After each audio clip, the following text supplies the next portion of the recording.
Hi, and welcome to the Azure Database for MySQL monthly webinar. I'm Shreya Raital, and co-hosting this session with me is Avnish Rastogi. This is our fifth session in the series, and as always, we are live on YouTube, LinkedIn, and Twitch. In case any of you missed our previous sessions, where we covered some basics of Azure Database for MySQL Flexible Server. We talked about migration strategies, business critical SKU, networking security, replication, and so on. You can check out our recordings on our YouTube channel. Our handle on YouTube is at Azure DB MySQL. So, in today's session, Avnish, do you want to give us an overview of what we're going to be covering? Yeah, no, first of all, good morning, good evening, everyone. And today we have a couple of interesting topics we are planning to cover today.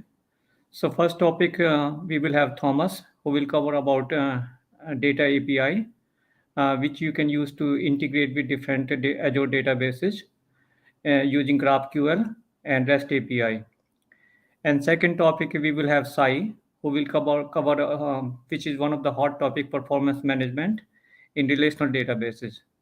So Sai is gonna cover top five tips and obviously demo in each of these sections. Yeah, thanks so much, Avnish. But before we get started, I do want to make sure that we keep this session as interactive as possible. So, if if you have any questions, you can use the or even feedback for us, right? You can use the chat window to put your questions in there, and we will address them as we go through the session. We also have our product expert Sudesh Narayan Swami on the chat to help address few of these queries. Thank you again, Sudesh, for helping us do this. But let's get started then. Over to you, Avdish, for the first section. Yeah, no, Thomas. So I would like to invite Thomas, who will cover about the data API. Thomas.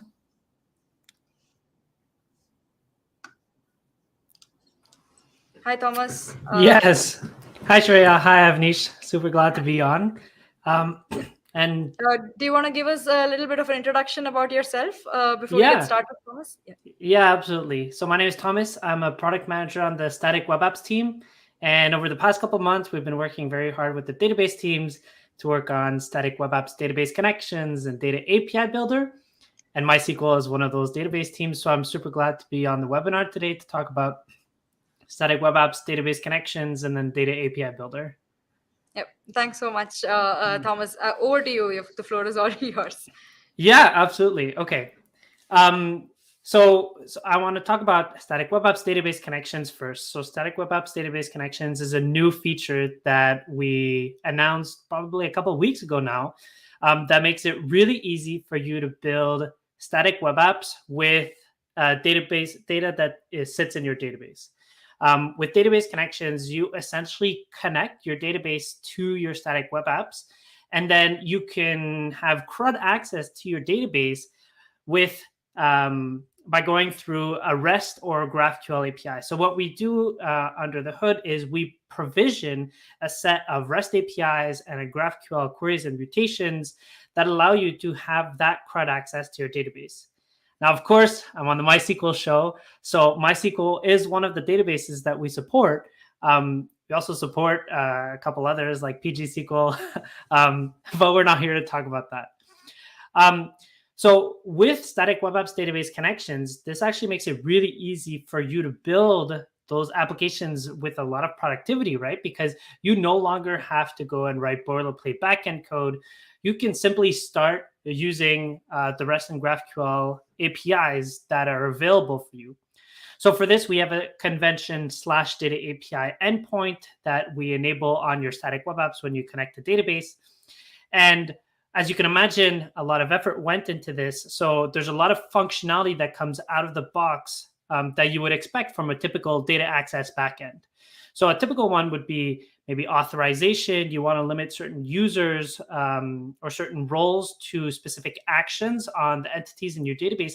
That's something that is essentially a one line or a couple to configure in your database connection. And then just like that, you have authorization with your data access backend. You also have the possibility to add relationships to your entities. When you're retrieving your entities, say with GraphQL, you can go and grab the relationships that we parse from your database, and then you can easily get that as well. So all this to say, Static Web Apps Database Connections is a tool that's there for you to be very productive when you're building static web apps that rely on database data. If you want to add CRUD access or even simple read access, database connections can definitely be a great option for you. And in the cases where you have more complex pre-processing or post-processing of the data, you can also call the database connections / data API endpoint from your Azure Functions or your Static Web Apps managed functions, or even call the database directly, of course. So yeah, we've been talking a lot about database connections recently. I want to talk to you about how database connections works under the hood. So with Static Web Apps, if we focus on the left side of things here, we have our front end, which is basically our static assets that we serve with Static Web Apps. On the top, you'll see that we have our Azure Functions. That's a concept that already exists. We call them managed functions. Under the hood, they're just Azure Functions. And usually you would use that to either call third-party services. In the past, you could have called databases. You still can, of course. But now we added the database connection concept. And with database connection, we have this little entity in teal that we see here, and it's called Data API Builder. So the database connection really relies on the Data API Builder engine, which is the component that's responsible for generating this set of REST and GraphQL APIs. And it does so in a very interesting way, which we'll cover in a second. But when you deploy database connections with Static Web Apps, there's essentially no additional deployment needed. There's no additional Azure resource or anything like that. All of that is managed by your Static Web Apps. And so right now we're in public preview. If you want to go ahead and try it, it's free to try for sure. And we plan to have this on a serverless model with a similar billing structure to Azure Functions. So I really think that database connection could be the piece that makes building your Static Web Apps even that much easier. And I do want to talk about Data API Builder because in the spirit of open source, we actually built this as an open source project. So Data API Builder is a project that the database teams have been working on for the past couple of months as well, that make it really easy for you to essentially get a REST and a GraphQL API for your database. Data API Builder works by parsing your relational schema from your database. So in this case, it extracts your MySQL relational schema. It also takes in a specific configuration, which allows you to configure the runtime engine of the Data API Builder. And then based off of this, it'll go ahead and generate a set of REST APIs and a set of GraphQL mutations and queries. And then just from that, you can go ahead and use those within your application. So Data API Builder, this engine, it can even run on its own, right? So if you wanted to, you are interested in using Data API Builder, but you're not necessarily using a static web app, you're using a web app, you're running in containers, then you can actually run this within your own architecture, provision the resources for it, and then just by running dab, which is Data API Builder, pointing it to a database, you'll then get a server with your REST and your GraphQL endpoints that you can call within your applications. So we're really excited for Data API Builder and Static Web Apps Database Connections. This is something that launched a couple of weeks ago. We would love to have your feedback and see you go ahead and try it out and give us any pointers as we iterate towards GA. So on this note, I actually have a demo prepared for everyone here. In this demo, we're starting with an existing database. Here I have a list of books in my database, and I want to display those in my static web app. In my static web app, it's a simple index.html, nothing new. I have this function that calls load books. Right now, I'm returning an empty array, but I want to show you how easy it is to get that from your database. What we'll do here is we'll use the SWA CLI to initialize the database connection. We're passing in the connection string. I've already set that as an environment variable to not leak any secrets. But what we'll notice is that it created a folder with our configuration file. So that configuration file is what I noted earlier that Data API Builder needs to run under the hood. It allows you to specify, among other things, which entities you want to expose. So in this case, I'm going to decide to expose the book entity from my database. Simply, I'm calling it book, but in fact, my table is called books. So that's how I map that. And then I talked to you about the authorization earlier. So in this case, I'm just going to give any user access to all actions, right? Just to keep it simple. But as you can imagine, we could have more fine-grained permissions here. And then I'm just going to start the static web app with the SWA CLI, which is the CLI that emulates the deployed remote environment in the cloud, in Azure, of course.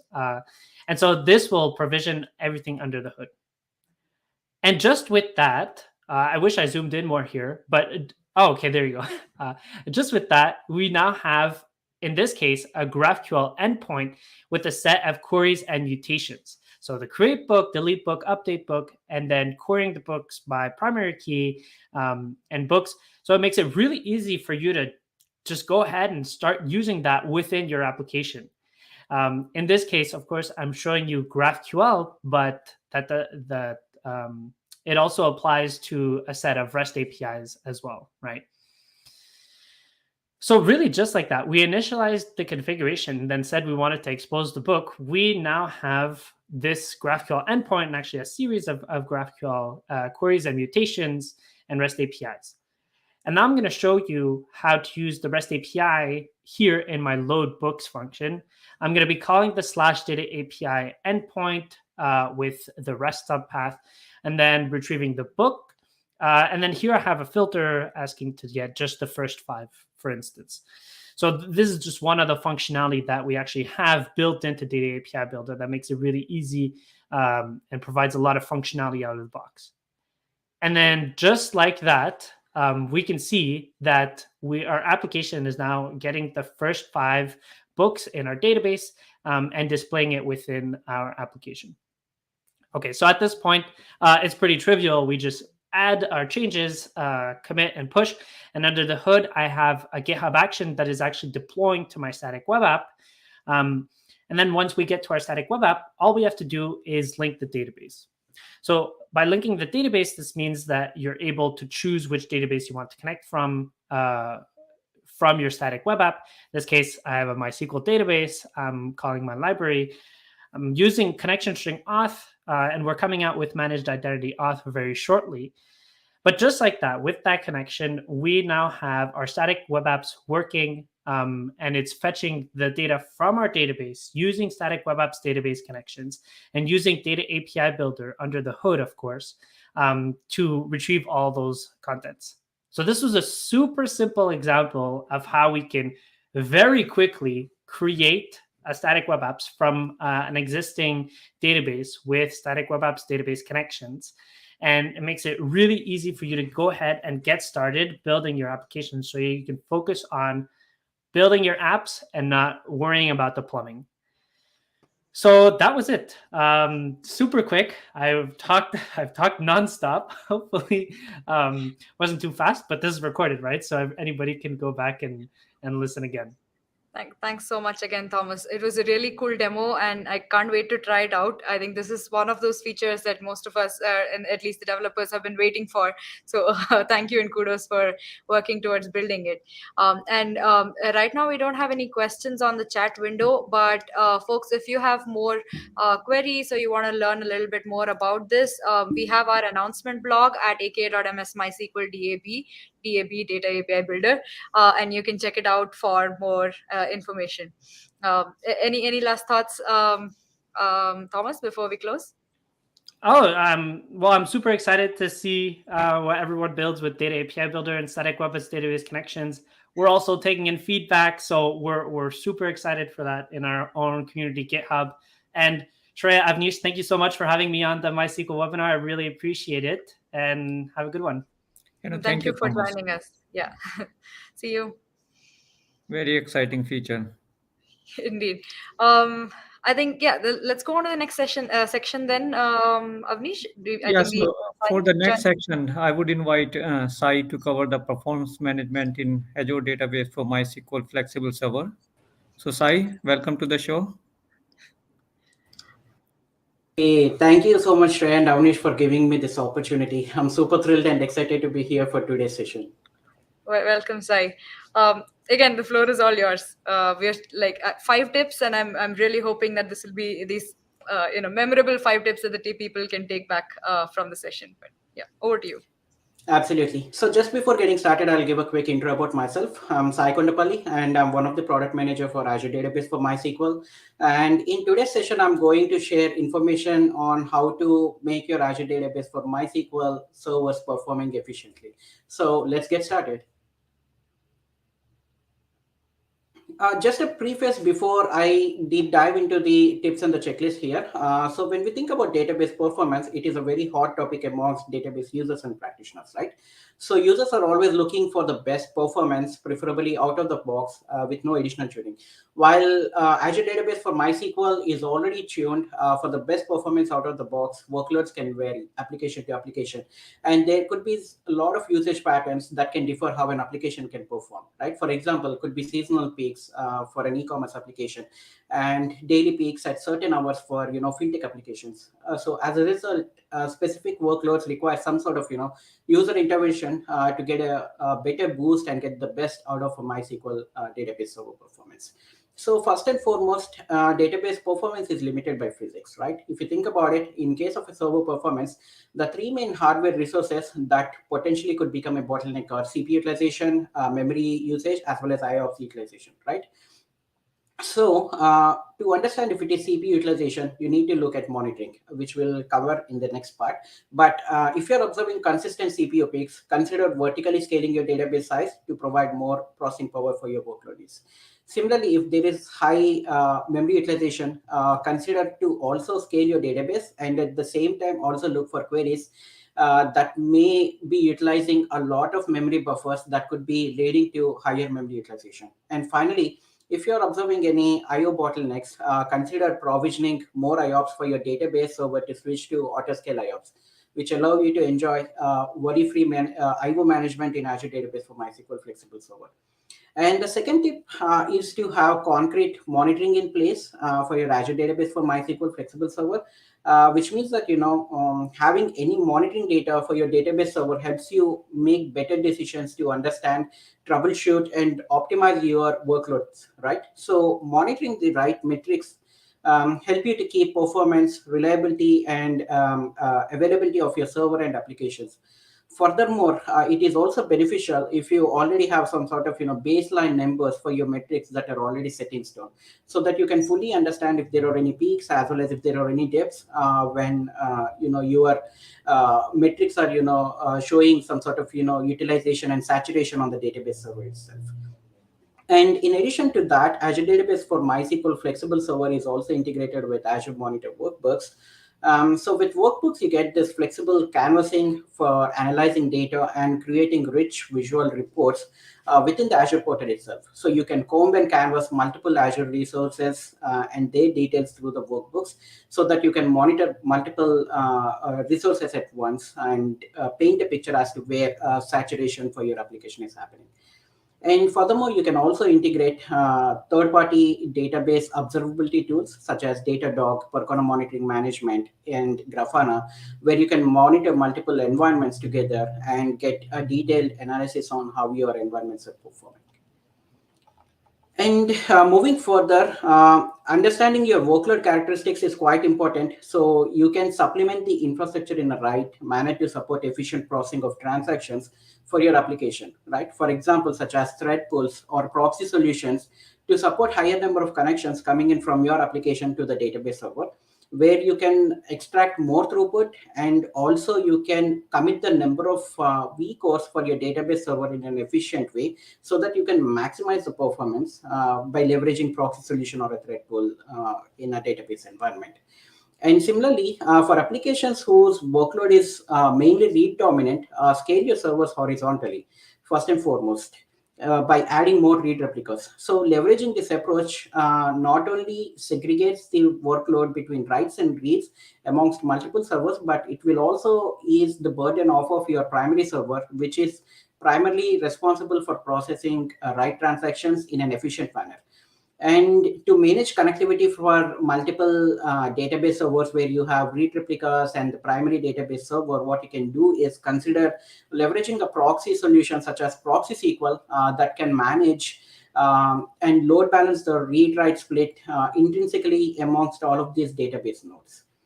And for applications that are super sensitive to latencies of any magnitude and order, consider adding a dedicated caching layer, such as Azure Redis cache, etc., to your existing database environment to boost the performance for your writes and reads. And besides doing all the above, such as increasing compute, adding read replicas, providing greater IOPS for your database environment, sometimes the latencies for queries may not resolve by themselves, in which case it can come down to latencies of individual queries or a set of queries that are not optimally written in nature. So to better understand query latencies, do check if a single query is degraded in nature or a subset of queries are running slow. So for catching poorly performing queries, what you can do is you can enable slow query logging mechanism in Azure Database for MySQL to trace any queries that are running longer than their intended baseline duration. Once you have trail of all these queries, then you can understand their execution plan and perhaps add an index to speed up the query, or if there are any redundant indexes that are not used at all, you can remove them so that you can speed up your DML transactions primarily. And sometimes you have to also check the cardinality to fully understand if things are out of order. Then potentially you have to perform operations such as analyze and optimize operations on the database tables themselves. And finally, tuning your server parameters to better serve your database workload needs, because at times tuning a single server parameter can boost your performance significantly, such as for certain read transactions, probably increasing the buffer pool size can provide more benefit, where a large amount of the database tables or the result set, working result set, can sit in the memory rather than every time fetching that from the storage itself. And similarly, other operations such as InnoDB IO capacity, etc., to provide that greater bandwidth between the compute node as well as the storage layer, so that the processing can be enhanced further to provide that additional bandwidth to process your transactions. Next, I will demo some of these tips that we have discussed today. So here I'm in my Azure Database for MySQL Flexible Server landing page. Now I'm going to monitoring and metrics section, and I'm actually narrowing down the duration to the last 1 hour, and I'm currently looking at the CPU percentage here to fully understand if there were any peaks with my database server. So I see that there are multiple peaks where my database has touched 100%, right? Now I'm going to also look at the memory percentage to see if that correlates with the CPU behavior, and if there is any saturation with the storage IO percentage as well. And as you can see, it has hit 100% multiple times, which means it is workload induced saturation on this particular database server. So now let us look at queries, and if queries were indeed the main cause for this saturation on the database server. And now I'm looking at the DML transactions, such as the insert statements, to see how those were processing in the last 1 hour, and similarly the updates as well. And moving on, I'm also checking if the alerts have been triggered on the database server. I have set an alert over here where if the CPU has crossed the threshold of 50%, then I should get immediately notified on the database server itself. And moving on, we have workbooks here, and the first is the one of the templates that we have, where you can see a lot of the details about the database server are captured, like the database's details and certain metrics inside the database itself. You can also edit the database workbook over here, so that you can add additional canvassing details as well. Similarly, going into query performance insight, this is mainly helpful if you have any slow queries that are logged on the database server. Apparently, all of my workload are short bursty transactions, which is why I'm not seeing anything. And in enhanced metrics, you can monitor additional details such as the buffer pool details, the InnoDB reads, the number of DML and DDL transactions happening against the database. And you can also check the narrow down the timeline so that you get detailed and granular information as to how the workload is behaving on the database server itself. And moving on, I'll also show you the ability to add read replicas to horizontally scale your database server. So you simply go to the replication blade and click add a read replica. And as you can see, it will give you all of the necessary fields to fill in so that you can add a read replica in the same region in a different availability zone as well. And I'm also going into server logs to show that I have already enabled slow query log that would capture any transactions that have crossed the threshold of seconds duration would be captured in my slow query log over here, and that I can download and analyze manually. And finally, I'm in the server parameters where I'm checking the parameters such as the slow query log, the long query time duration for it to work efficiently, and similarly InnoDB parameters as well, such as InnoDB buffer pool size, etc., to see if I need to tune them for my workload that I have observed on this particular database server. And similarly, I have also turned log queries not using indexes parameter such that I can trace any queries that are not using indexes would be logged in my query log as well. And that's about it. Back to you, Shreya and Avnish. Thank you very much. Thanks so much, Sai. Back to, I think, if any of you want to look at the tips again, can we go back one slide, Avnish? Yep. Do have a look at this again. So just to summarize, I think thanks so much, first of all, Sai, and we see a couple of comments on the chat section as well. Thanking you for just putting it in such a crisp way. So look at the resource utilization, sizing, all the way from sizing to constantly monitoring it, be it with workbooks or with extra third-party integrations, looking at the workload and deciding if you want to use thread pools, read replicas, etc. Make sure that your query is optimized and the server parameters are also set for better performance. Now, folks, if you want to look at these checklists in detail, we do have a blog written by Sai and a colleague on this, so do check it out. And if you are worried a little bit more on your workload is getting stuck, your performance is going down, how do I troubleshoot it, if you have these kind of questions, we also do have a troubleshooting series that we are running on YouTube, so you can check them out. Recently we've had query performance, we've done episodes on memory, CPU utilization, and so on, so do check it out. But thanks again, Sai. And over to you, Avnish, for the last section. Just let's have a look at probably the feature roadmap.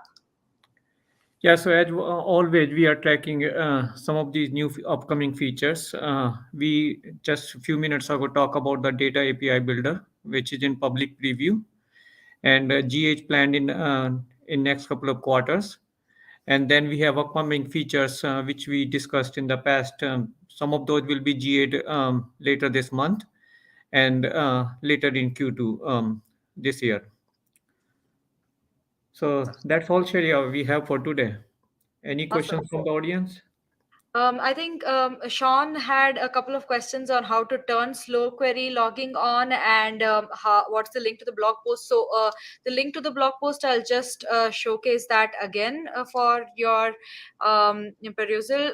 But to turn on slow queries, go to the server parameters pane, and I think there are two especially server parameters that you need to look at.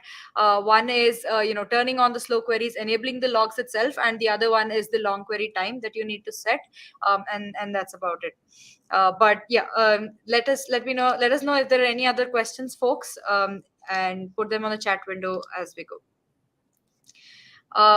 But otherwise, that's all we had for today, folks. Thank you again for joining in. If you have, if you want to try out any of these features in private preview, especially the second, third, and the fourth, do write to us at askAzureDB for MySQL at service.microsoft.com. But otherwise, that's all we had.